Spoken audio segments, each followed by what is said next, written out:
Teresa Porqueras Matas es licenciada en Filología Hispánica, reportera de televisión en programas como Misteris amb Sebastià Darbó, para el canal de televisión 8TV, el Punta Boy TV y el RAC 105 TV. Ha sido divulgadora radiofónica en la sección Noticias del Misteri del programa Misteris de RAC 1. Trabaja activamente como redactora para su propia productora audiovisual Teva Films y ha participado como redactora y directora de contenidos en colecciones de DVD dedicadas al mundo paranormal. Hoy la tenemos aquí para hablarnos de su primer libro, un trabajo extraordinario vinculado con el mundo del exorcismo y de Satanás. Teresa Porqueras, con Cara a cara con Satanás, exorcismos. Muchas gracias.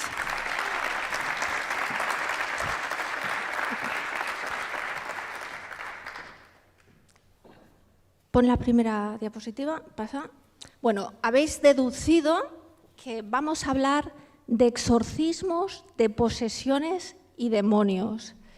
Y vamos a hablar de este libro en el que cuento todas las entrevistas que he tenido con un exorcista real, Juan José Gallego Salvadores, de la Archidiócesis de Barcelona.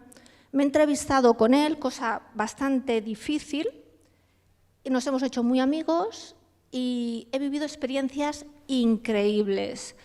He tenido la suerte de entrevistarme con poseídos, familiares de poseídos, lo cual también es complicado. He asistido a un exorcismo y también he tenido la oportunidad de conocer a 3 exorcistas más, y lo que os voy a contar hoy realmente cuesta de creer.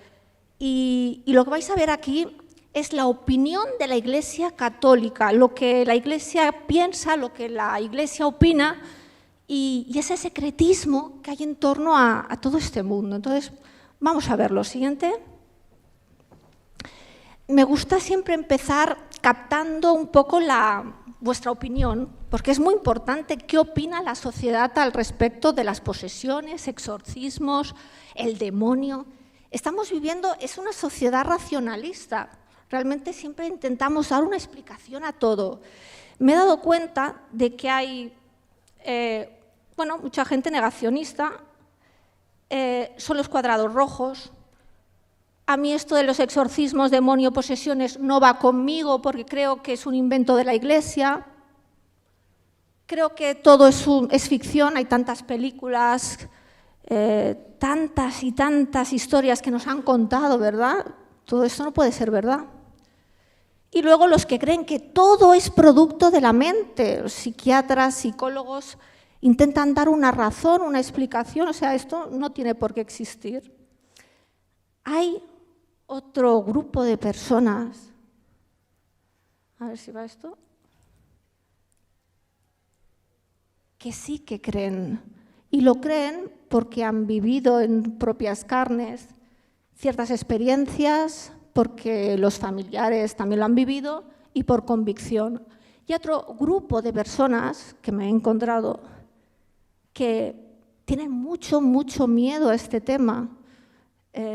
A mí me gustaría hacer una pequeña encuesta entre vosotros, que me digáis sinceramente quién de vosotros no cree. Levantar la mano. ¿Quién no cree? 1, 2, poquitos. ¿Qué pasa? No cree. Es bueno el escepticismo, ¿eh? De verdad, no creéis. Muy bien, muy bien. Es bueno. Yo empecé así el libro, con mucho escepticismo.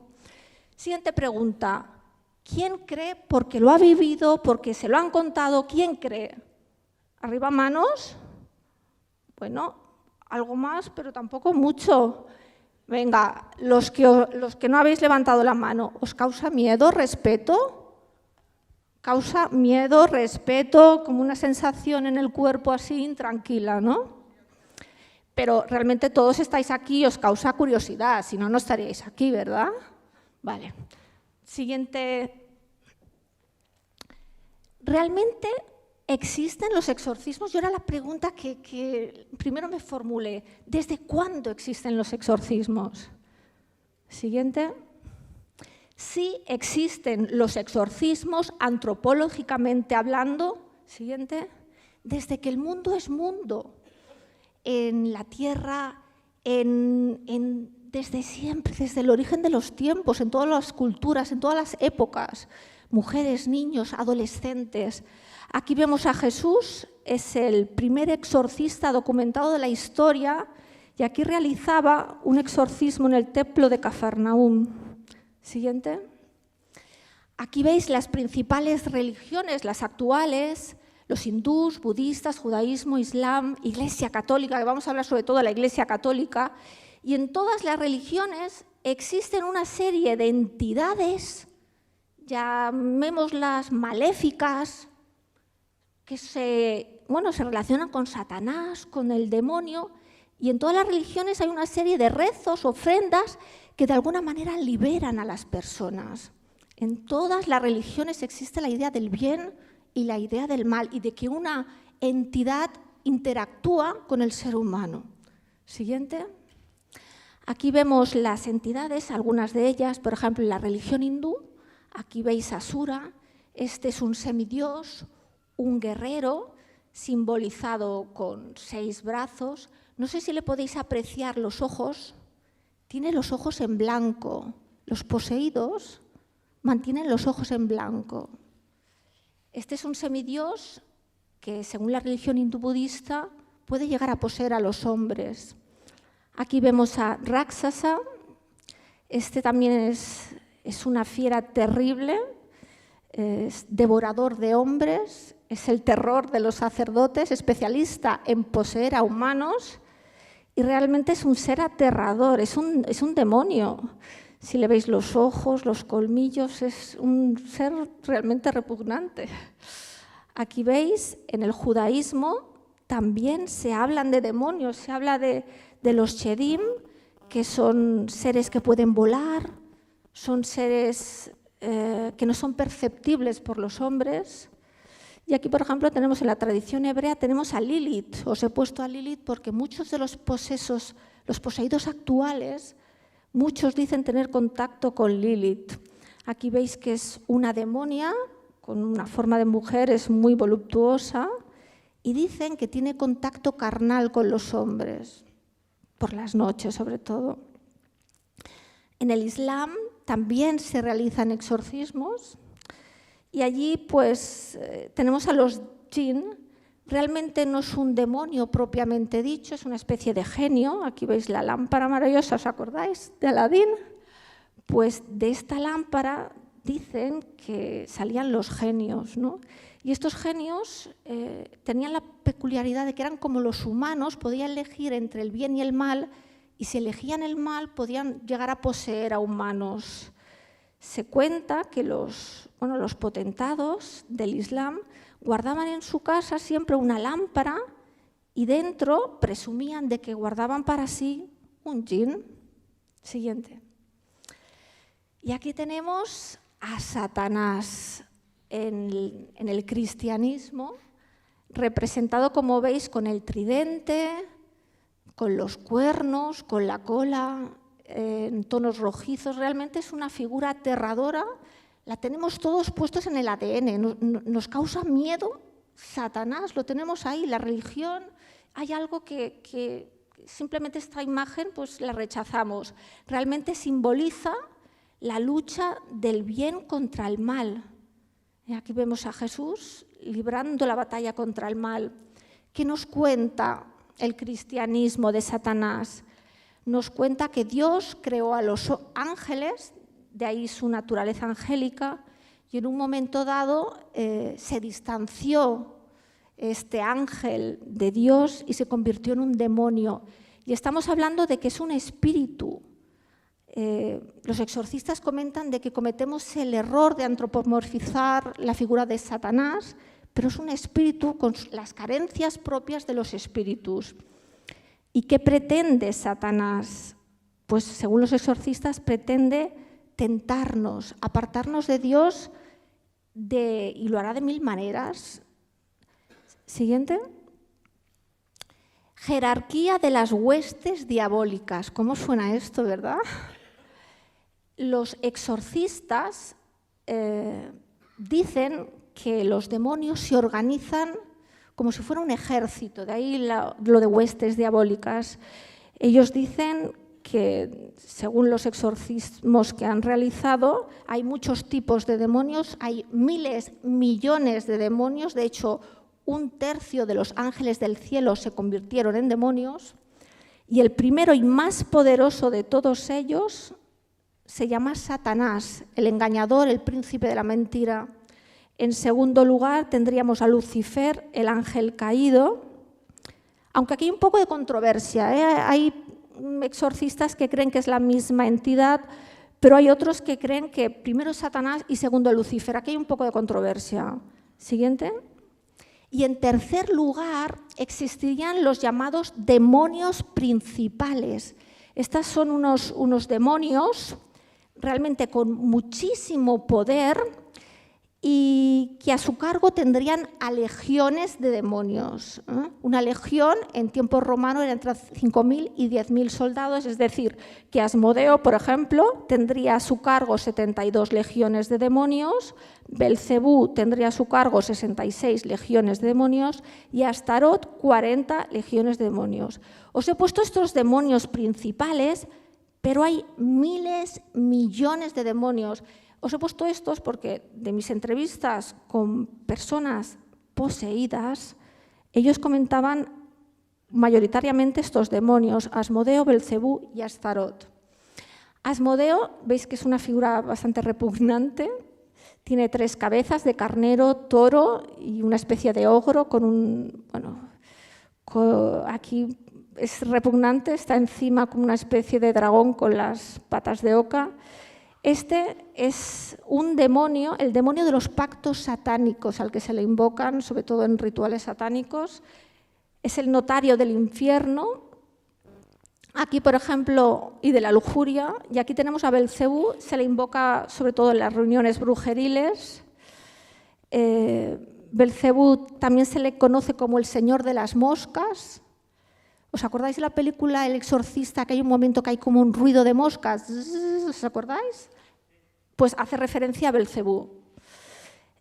Dicen que es un demonio que es el soberbio, el orgulloso, y se puede transformar o en gato negro o en una rana.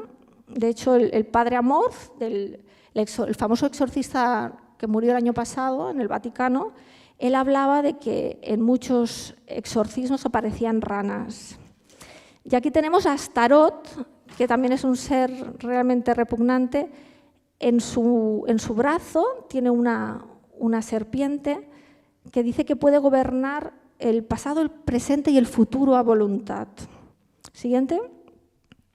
Hay otro tipo de demonios que los exorcistas dicen que son demonios de las debilidades del hombre, se alimentan de nuestras debilidades y entonces no tienen un nombre en concreto, pero se llaman, por ejemplo, el demonio del odio, el demonio de la furia, de la frustración, melancolía, tristeza, y se alimentarían de nuestras debilidades. Siguiente. Aquí tenemos, ¿quién puede ser exorcista? Este es un permiso para ser exorcista.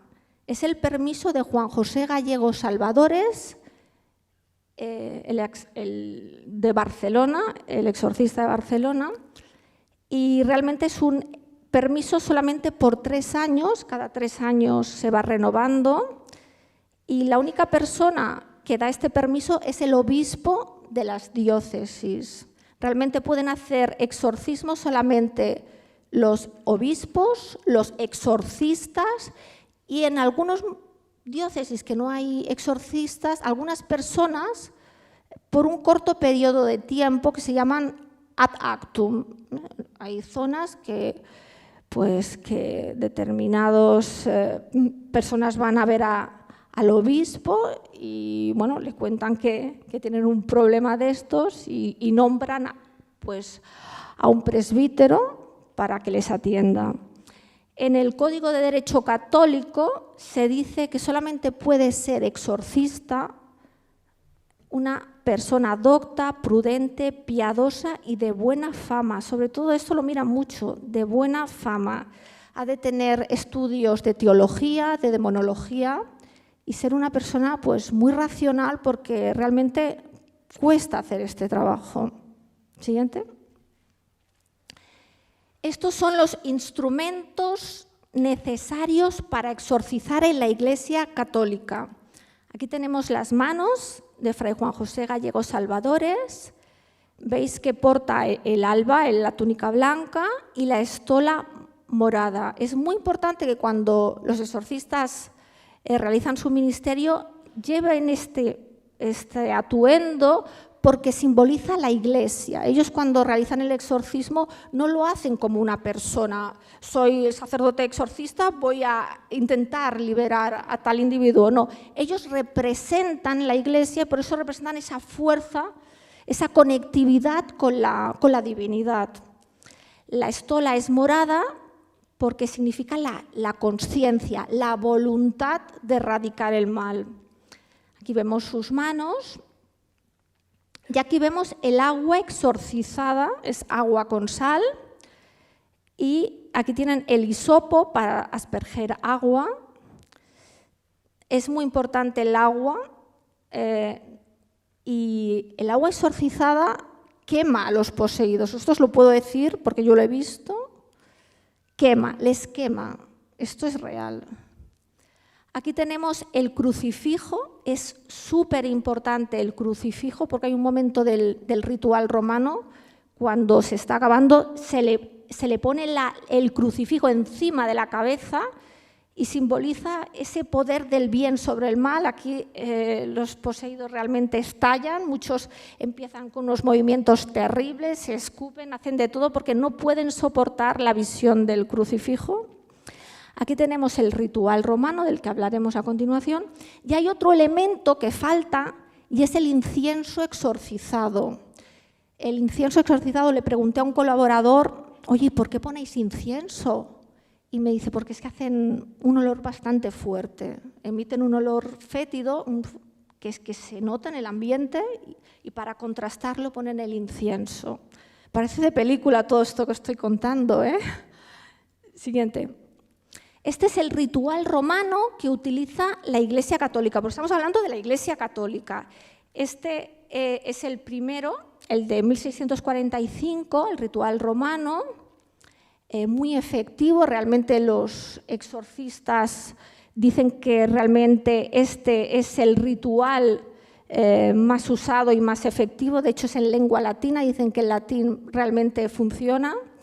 Pero en el año 1998, en octubre, salió el ritual romano de manos de Juan Pablo II, quiso innovar un poquito el ritual y entre las innovaciones puso varias excepciones, aquí tenemos algunas. El exorcista debe proceder a celebrar el exorcismo solo cuando tenga la seguridad de la verdadera posesión demoníaca. Esto es importantísimo, muy importante, porque se han de asegurar. Podrá consultar a expertos en la ciencia médica y psiquiátrica. Realmente los exorcistas del siglo XXI se ayudan de médicos, de psicólogos y psiquiatras. Tienen un gabinete a su disposición. De hecho, Juan José Gallego Salvadores les pide los informes médicos. Yo esto era una cosa que desconocía. En el año 2011 se autorizó que tanto se podía utilizar el ritual romano de 1645 como el nuevo. Es indistinto la utilización. Lo que pasa es que hay cierta polémica. El padre Amorth, el famoso exorcista del Vaticano, él defendía que era más efectivo el de 1645, como que tenía más fuerza. Pero bueno, en esto cada maestrillo tiene su librillo. Siguiente. Como os comentaba, es muy importante los médicos, los psiquiatras y los psicólogos. No se hace un exorcismo si esa persona no ha pasado por un gabinete. Esto es muy importante. Y una vez que esta persona se ha descartado que tiene una enfermedad mental, entonces se realiza lo que se llama el discernimiento. El discernimiento es un método a través del cual los exorcistas realizan una serie de pruebas para valorar a ese supuesto endemoniado o poseído. Y si pasan estas pruebas, pueden elegir realizar el exorcismo o realizarle una simple oración de liberación o que se vaya al médico directamente. Realmente, vuelvo a insistir, solamente se puede hacer un exorcismo si realmente se demuestra que tiene los síntomas adecuados. Si no, pues se le hará una simple oración que también figura en el ritual romano, la podéis encontrar por internet, cualquiera la puede hacer. Siguiente. Aquí me tenéis con el padre José Antonio Fortea. Cuando escribí el libro, yo necesitaba hablar con exorcistas, diferentes opiniones que me explicaran su manera de hacer. Y yo me reuní con él y hablamos de este caso, el exorcismo de Marta. Es un exorcismo muy peculiar que se emitió en televisión. Realmente no se pueden emitir por televisión. Es una de las características del nuevo ritual romano, que se prohíbe totalmente que los medios de comunicación pues hablen de estos temas. Él hizo caso omiso a esto, se pasó por televisión el exorcismo que ahora veréis, y al poco tiempo le sacaron de exorcista. Vais a ver un vídeo de un exorcismo real. Hay muchos vídeos en internet. Yo os voy a mostrar hoy exorcismos reales, de los pocos reales que existen, que se pueden comprobar que hay, porque es imposible grabarlo. Yo asistí, pero no pude grabarlo. Y este es el caso de una chica que llamaremos Marta, que durante 7 años, del año 2002 al 2008, fue atendida por el padre José Antonio Fortea. Esta chica tenía unos 20 años, era una familia cristiana, solían ir todos a misa, hasta que, Marta un día dejó de ir a misa, empezó a encontrarse mal de la noche a la mañana y su madre como que la veía extraña, pero pensaba que era la juventud, total que un buen día la madre explica que Marta estaba sentada en el sofá del comedor, y empezó a hacer como un ruido así como de gruñidos.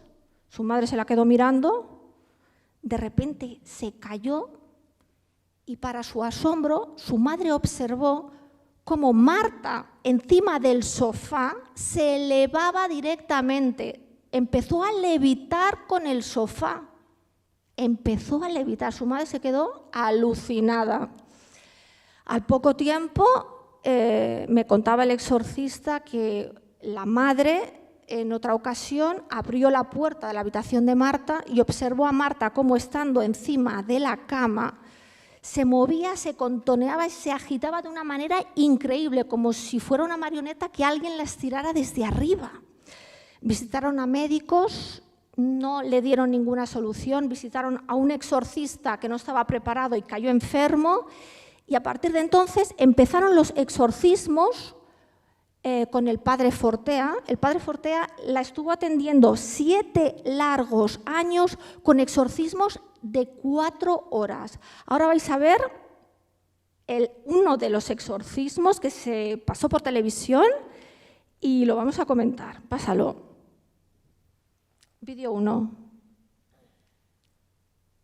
Hemos visto un exorcismo con los síntomas de una posesión, la aversión a los símbolos religiosos, el cambio de voz, el hablar una lengua extraña, una lengua de los países del este. Y estos son la lista de los 40 demonios, porque normalmente suele haber más de uno, dentro del cuerpo de Marta, porque se dice que a más demonios cuesta más echarlos, ¿no? Lista de 40 demonios en el cuerpo de Marta: Satán, Lucifer, Belcebú, Judas, una pasada, impresionante. Y la verdad es que, mira que he visto veces este vídeo, me sigue poniendo los pelos de punta. Siguiente. Distribución de las visitas según su afectación. Según mis entrevistas con los exorcistas, el 80% de 100 personas realmente sufren una enfermedad mental. Son muchas las personas, ¿eh? Fijaos qué franja más enorme de personas que realmente pues, no tienen nada, tienen problemas, trastornos psiquiátricos, esto hay que decirlo. Solamente un 1 o 2% solamente sufren alguna posesión demoníaca. 1 o 2%. Y el resto serían 17, 18, 19%, que estaríamos hablando de influencias demoníacas. Ahora explicaremos qué diferencia hay entre una posesión y una influencia, ¿eh? Pero sigue. Vamos a hablar de las enfermedades mentales, que se pueden confundir con una posesión. Estamos hablando del 80% de los casos. En primer lugar, hay trastornos metabólicos, la toma de ciertas sustancias, drogas, que pueden inducir a ver cosas que no existen, alucinaciones auditivas, sensoriales, táctiles, y a veces es un trastorno metabólico y lo ignoramos. Luego tenemos trastornos de carácter, como la entidad imaginaria maligna. Hay algunos individuos que realmente se creen que en ellos existe otro individuo y es una manera de echarle las culpas cuando realmente pues, hacemos algo que no nos gusta. No, es que es esa parte de mi yo. Esto es una enfermedad mental. Luego tenemos el trastorno de identidad disociativo, que normalmente es fácil detectado por los psiquiatras. Individuos que dentro de sí tienen 2, 3, 4. El otro día leí un caso que tenía hasta 40 personalidades dentro del individuo. Me quedé alucinada. Podemos hablar de esquizofrenia, histeria, psicosis. Y existe una enfermedad, hace 10 años que se empezó a hablar de esta enfermedad, se llama encefalitis autoinmune, y se ha descubierto que el sistema inmunológico puede atacar a las células cerebrales y realmente pueden empezar pues, a moverse, a agitarse, incluso pueden llegar a poner los ojos completamente en blanco. Pero realmente todo esto son enfermedades mentales. Por eso es muy importante discernir entre lo que es una enfermedad mental y lo que no. Siguiente. Ahora vamos a hablar de lo que es una posesión. Una posesión, según la Iglesia Católica, es cuando una entidad maligna o no, porque pueden ser, según la Iglesia Católica, demonios o otro tipo de entidades, toman posesión del cuerpo de una persona total o parcialmente. No durante las 24 horas del día, pero sí durante gran parte de su tiempo. Uno de los síntomas más importantes para averiguar si se tiene una posesión diabólica es la aversión a todo símbolo sagrado. Habéis visto que Marta, en el momento que veía la estatua, cómo reaccionaba. Hay individuos que no pueden ni entrar en una misa, no pueden ver una fotografía. Solamente con esta característica, aversión a lo sagrado, los exorcistas ya tendrían una idea de que ahí hay algo. En segundo punto es hablar lenguas muertas. Estos son individuos que durante el exorcismo hablan latín, hablan griego, hablan lenguas desconocidas. Esto es muy habitual. Y individuos que tienen una fuerza sobrehumana, que los tienen que agarrar entre 2 y 4 personas. Yo asistí a un exorcismo y había 2 personas que estaban solamente para aguantar a la poseída. Era su única función, aguantarla. Hay cambios muy radicales en la voz, ya veis el caso de Marta, es un cambio como una voz gutural, casi masculina, y se comportan realmente como animales. Hay algunos que sisean como serpientes por el suelo. Yo conocí a una chica que se creía una oca, caminaba como una oca, se creen perros, se creen animales y se comportan como tales. Son individuos que entran en un profundo trance o semitrance y cuando el exorcista está haciendo el ritual, pierden el oremus y no se acuerdan de nada. Se quedan con los ojos en blanco y no se acuerdan de absolutamente nada. Tienen el don de la adivinación, saber hechos futuros. tienen el olor aquel que os comentaba, un olor bastante especial, y practican la levitación. Esto es así, practican la levitación, es algo increíble. El padre Juan José Gallego me explicaba de un caso de que él estaba haciendo el ritual y se pone a mirar y estaba levantado 2 palmos del suelo. Esto es habitual, casos de levitación.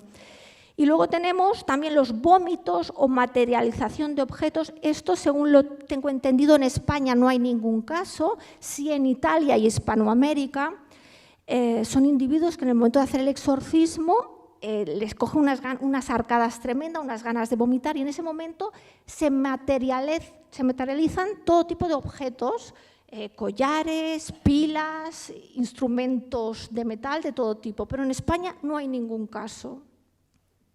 Esto sería una posesión. Siguiente. Luego tenemos lo que es la influencia demoníaca, que estamos hablando del 17, 18, 19%. Son muchas personas que sufren de influencia demoníaca. Esto es cuando la entidad no se posesiona del cuerpo, sino que de alguna manera ronda al individuo. Estos son muchísimos casos, como veis la fotografía, en donde la persona siente, sobre todo en su casa, en su vivienda, siente que hay una presencia que va con ellos, a veces sienten la respiración, a veces sufren de vejación. Vejación es que son golpeados. Sé de un caso de que todas las mañanas se levantaba con arañazos en la espalda. Esto es un caso muy común en los santos, hay mucha literatura sobre vejaciones, sobre el Padre Pío, Santa Teresa. Sufren obsesión, es decir, este tipo de personas que sufren influencia demoníaca, notan que ese demonio, esa entidad maléfica está como metida en su vida, les causa un gran terror y hará toda clase de cosas para desestabilizarlos. Oyen muchos ruidos, ven sombras, imágenes. Esto podría relacionarse precisamente con una casa encantada. Los exorcistas llaman a todo esto infestaciones. Infestaciones en casas, infestaciones en lugares, en cosas, en animales. Esto se da mucho. Muchos exorcistas acuden a casas a exorcizarlas. Esas personas suelen tener visiones aterradoras, sueños que no les dejan vivir, tienen mucho miedo y algunos de ellos acaban suicidándose. Esto, ya os digo, la mayoría de personas sufren influencia demoníaca. Siguiente. Ahora vamos a ver otro exorcismo, no sé si vais a poder con este, porque a mí sí que me impresiona. Este es el exorcismo de Martina, del padre Alfredo Pallotta en Italia. Parece que en Italia son como más fuertes. Y este es un exorcismo real. Aquí veréis a Martina cuando llevaba 6 meses de exorcismos. Y este exorcismo me gusta bastante porque es lo que está sucediendo en España. Veréis a una chica que la atan en una silla. En España o las atan en sillas o incluso los atan en una camilla. El padre Juan José Gallego prefiere no atarlos. Pero esto es muy habitual en España. Vamos a verlo y os lo explicaré. El vídeo italiano, este. Este es el padre Pallotta, ¿no se oye? Sí. Nos está enseñando los cinturones con los que agarran a la chica que va a venir, a Martina, nos está explicando. Se ve obligado a atarla porque si no, la chica se puede hacer daño. Y es increíble que tengan que atarla, pero es que son unos movimientos, como veréis, bastante exagerados y no es ninguna barbaridad atarlos, es por su propio bien. Aquí os va a explicar que tiene una argolla, es una argolla que está doblada, es de acero, y esta argolla va unida a la silla, a los brazos de la silla, está perfectamente cogida. Y la persona realmente la ha doblado como si fuera mantequilla. Dice que esto es completamente imposible, que alguien pueda tener tanta fuerza para doblar una argolla. Estos son los padres de Martina, acaba de llegar. Como este es el santuario de Santa Gema Galgani, es un lugar santo, aquí Martina ya empieza a tener esa aversión a todo símbolo religioso y nada más entra en el santuario, ya no es ella, empieza a gritar, hay que sujetarla como sea, porque si no, no se puede empezar el exorcismo. Esto es muy habitual.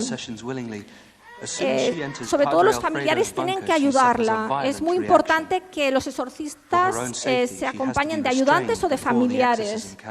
Y la importancia de ser sujetada es vital. Se quiere ir, pensar que Martina viene voluntariamente a realizarse el exorcismo, pero aquí se transforma, ¿ves? La fuerza que tiene es algo impresionante. Es que ahora mismo si pudiera, es que mataría al sacerdote, se quiere ir, pero ella antes de entrar en el santuario tiene la voluntad de hacerse los exorcismos porque sabe que le van bien y está desbocada, como podéis ver. Sobran las palabras. Esto ocurre en España. Esto es muy habitual. Va a empezar el ritual, le dejan el libro del ritual romano, son una serie de oraciones. Le empieza a blasfemar, a insultar.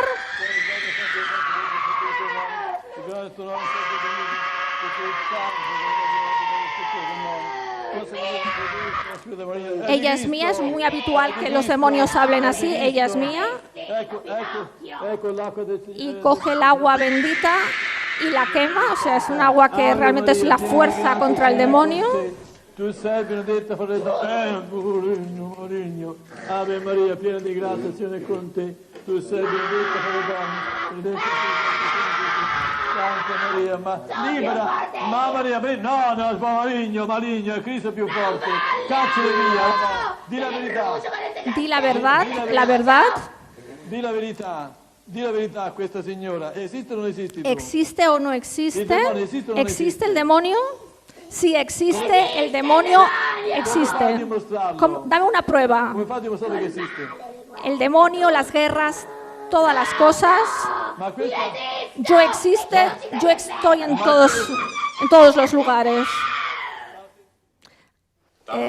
Ya está. Quítame esto. Quita, cierra. Sí, espérate. Volvemos otra vez. Un vídeo escalofriante. Esto es lo que pasa en España y pasa actualmente, es un tema tabú, veréis que es un tema complicado y bueno, yo tengo los pelos de punta, no sé vosotros, pero esto es impresionante. Robert Gallagher es un psiquiatra, de los pocos psiquiatras en el mundo que dan la cara, que trabaja con exorcistas en Estados Unidos. En España hay psiquiatras que tienen cierto miedo a sus colegas y bueno, no callan, no hablan al respecto de estos temas, pero él habla y en una entrevista para el Washington Post dijo: como psiquiatra diagnostico una enfermedad mental, además ayudo a detectar la posesión demoníaca. Siguiente. Psiquiatra, Robert Gallagher, en 8 de marzo del 2008 realizó un reportaje bastante polémico para el New Oxford Review, donde explicaba su experiencia trabajando con los exorcistas y explicaba un caso real de posesión demoníaca que él la vivió en sus carnes. Este es el caso del exorcismo de Julia de finales de los años 80. Vamos a verlo. No tengo imágenes, pero os lo voy a explicar. Esta es Julia, es una mujer que sabemos, bueno, Julia es nombre ficticio, como podéis imaginar. Sabemos que era una mujer de raza caucásica, se ganaba bien la vida, independiente, no vivía con su familia. Sabemos que su familia era de una procedencia cristiana. Y ella en determinado momento empieza a frecuentar ciertas sectas satánicas y se hace sacerdotisa satánica. Está durante un tiempo y ella explica que cuando llega a su casa empieza a ver ciertas entidades que la atormentan, sobre todo cuando está en la cama, se encuentra muy mal y, siguiente, decide visitar a un exorcista. Esto suele pasar, y hablando con los exorcistas, que muchas personas que han realizado determinados ritos satánicos acaban en el exorcista. Los exorcistas piden la colaboración de Robert Gallagher porque quieren realizarle una serie de exámenes médicos a ver si realmente está poseída o no. Y entonces deciden realizar un exorcismo en verano. Y ahora os explicaré lo que Robert Gallagher explica que pasó en ese exorcismo. Siguiente. Él cuenta que era en pleno verano y para su sorpresa empezó el exorcismo y la temperatura bajó en picado. Dice que se helaban de frío. Dice que no se lo podía explicar. Al poco rato observó como una bocanada de aire salía de la boca de Julia y la temperatura empezó a subir en picado, ocasionando pues, asfixia en los presentes, una sensación que la gente se encontraba a punto de vomitar, como la película del exorcista, porque esto está basado en la realidad. Siguiente. A continuación, Robert Gallagher explica que había una estantería con objetos, se cayeron todos los objetos de la estantería, esto lo explica el psiquiatra. Siguiente. Y lo más curioso es que empezó a pronunciar una serie de palabras extrañísimas. Primero empezó a pronunciar como una especie de rugido animal y al mismo tiempo empezó a proferir como dos tipos de voces, una de hombre y otra de mujer. La cuestión es que por esa garganta, por la garganta de Julia, había tres voces diferentes y simultáneas al mismo tiempo, hombre, mujer y la de animal. Dice que eso era imposible de pronunciar por una garganta humana. Siguiente. Julia practicaba la adivinación y en ese momento dijo, refiriéndose a Robert Gallagher, cómo había muerto su madre de cáncer. Esto se suele hacer pues, para espantar a los que realizan el ritual. También dijo sobre un ayudante que no había podido dormir porque había escuchado una pelea de gatos. Y también habló de un sacerdote escéptico que en ese momento no estaba en el ritual, pero explicaba cómo iba vestido y explicaba dónde estaba, cómo era la habitación, vivencias que pudieron corroborar después. Siguiente. La tenían que sujetar entre 4, llegó un día que, hasta 8 personas sujetando a Julia, un caso espectacular. Y lo más impresionante es que estuvo practicando la levitación durante 30 minutos. Esto lo explica un psiquiatra. Siguiente. Una de las pruebas que quiso realizar Robert Gallagher fue el del agua bendita. Cuando Julia no miraba, le esparcían agua normal y no pasaba nada, le volvían a tirar agua normal, no pasaba nada, y en un momento dado le tiraban agua bendita y reaccionaba como que le quemaba. Al final dicen que le aliviaron bastante los exorcismos, pero no han resuelto la cuestión de la posesión de la mujer y pueden o no repetirse en el futuro. Por cierto, esta es la foto de un exorcista español, el padre Salvador, de Cartagena, Murcia. Me hizo mucha gracia porque fijad que utiliza un frasco, y esto es real, utilizan un frasco, son la mar de prácticos los exorcistas. Siguiente. Sí, tenemos tiempo. Vale. Tenemos que ir más rápido. Vamos más rápido, sí, más rápido, vale, sí. En el mundo Según la Asociación Internacional de Exorcistas, reunida en Roma en el año pasado, reconocen que hay un aumento preocupante de posesiones e influencias demoníacas en todo el mundo. Italia, que es la que más datos aporta, reconocen que hay 150 exorcistas y 500.000 italianos al año piden un exorcismo, algo brutal. En España, os comento que hay cierto secretismo. Se sabe que en el año 2002 había 2 exorcistas. En la actualidad, reconocidos, hay 15, pero realmente hay más. Hay un aumento considerable de consultas en España. Hay un secretismo increíble. No se quiere hablar en la Iglesia Católica, mucho tabú, cierta cautela en los medios de comunicación y sobre todo hay mucho miedo a las demandas judiciales. ¿Sigue? Este es Fray Juan José Gallego Salvadores, con quien me estuve entrevistando durante casi un año.